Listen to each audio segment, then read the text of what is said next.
This one here is the perfect Rolex for me. Let's get into it! Yes, and welcome to the Mad Watch Collector Show. And it's another episode in the series I like to call Buying at BQ. Yes, I scour the BQ website for their best deals in pre-owned watches around the £5,000 mark, because I think you can get an absolutely banging watch for your money on the pre-owned market. Now, today's watch is a little bit more expensive than the £5,000 limit, but there's a reason for it. It's basically for me. I am an owner of a Rolex Explorer 214270, the now discontinued 39mm Explorer, and I have had an inner battle with myself and this watch for the last 2 years. Should I sell it? No! Should I keep it? No! Should I swap it? No! As you can see, it's difficult.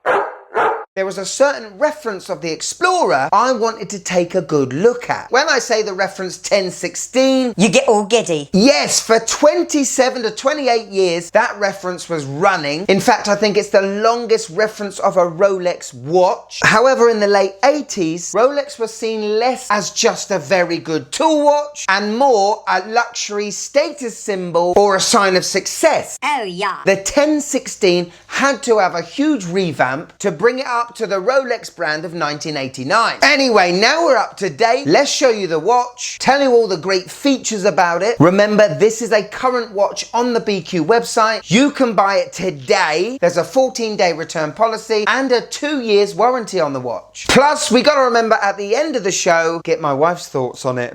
Are you Explorer ready? Let's go.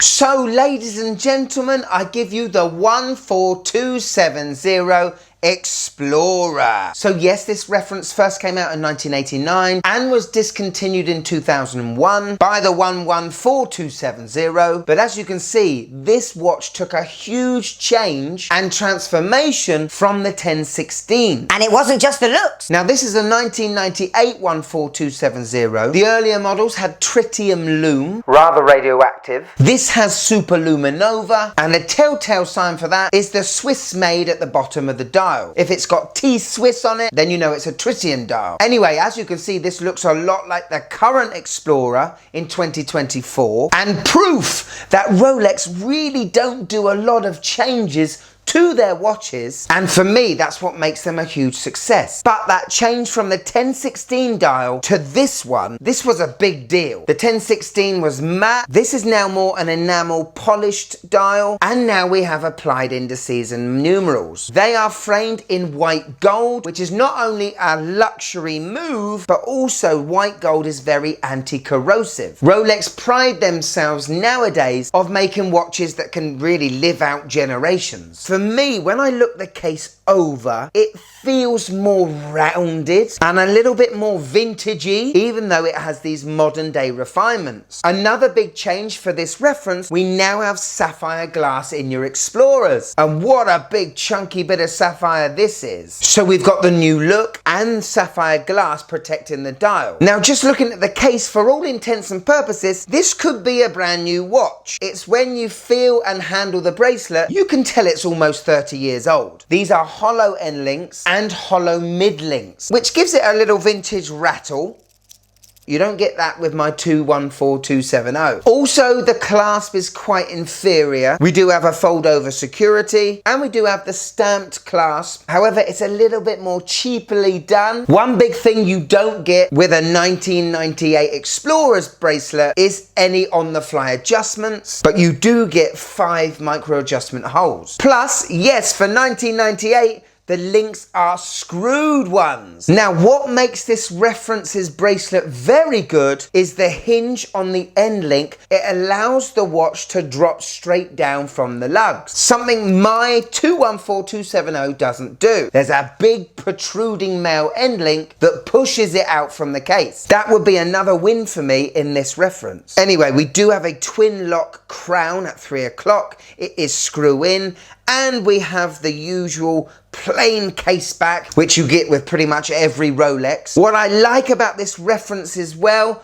36mm case, it has a 20mm lug width. Unlike the new version of the Explorer that has a 19mm lug width. Ugh. I don't know why, but there feels like there's more of an honesty, you know, a good old-fashioned honesty to this Rolex. Unlike my 214270. Yes, it feels a little bit more like jewelry. I don't think this watch is 9041L steel. It could be, but I'm not 100% sure. It doesn't feel like it. But when I put these two watches together, I'm drawn to that 36mm case. That's the size the watch should be. That's what the 1016 was. That's also the size of the Explorer Ian Fleming wore when he was writing all of his James Bonds. Going back to the lume, well, surprisingly, the 3, 6 and 9 aren't lumed, which is a bit weird. They look like they're filled with a lumed compound, but it's just white, and that is a massive telltale sign that tells it apart from a modern day Explorer. By no means that is a deal breaker for me. I kind of like it. It means that the numerals are quite thin and not chunky where they are needed lume.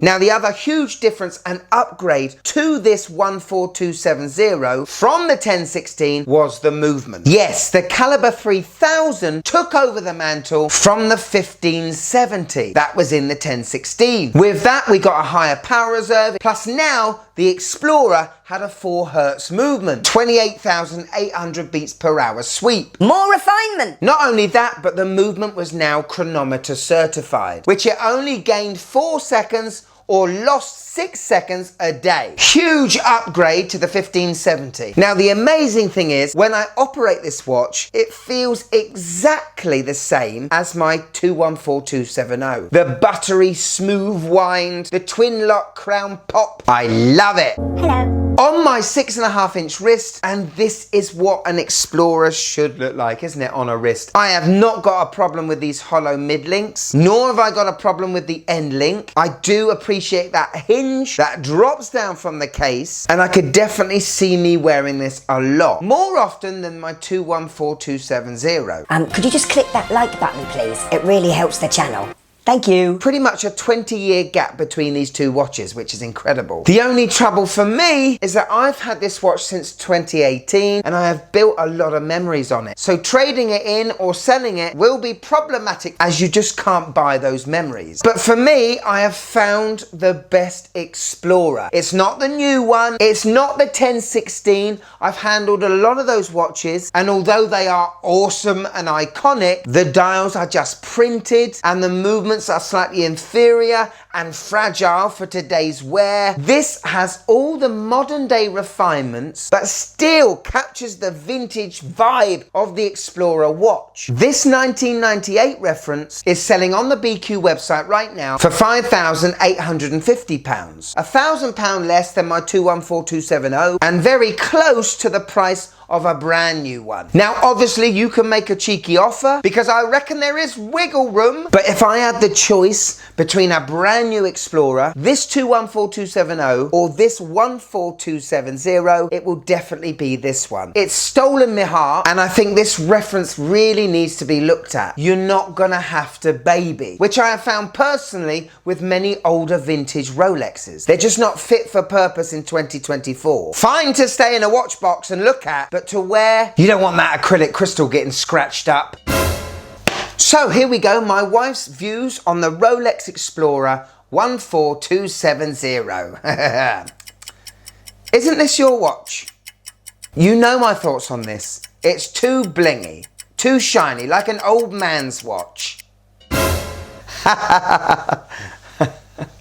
Thank you so much to BQ for sending this bad boy in. I'll be sending it right back soon. Go on the BQ website and find me a stunner for £5,000 and under, because I'll probably show it off. Remember, 14 days return policy and a 2-year warranty. Thank you so much for watching till the end. Click there and join, yeah. But if I've got you for a few more minutes, why don't you check one of the many BQ watches we've had previously. It's getting a bit of a catalogue now.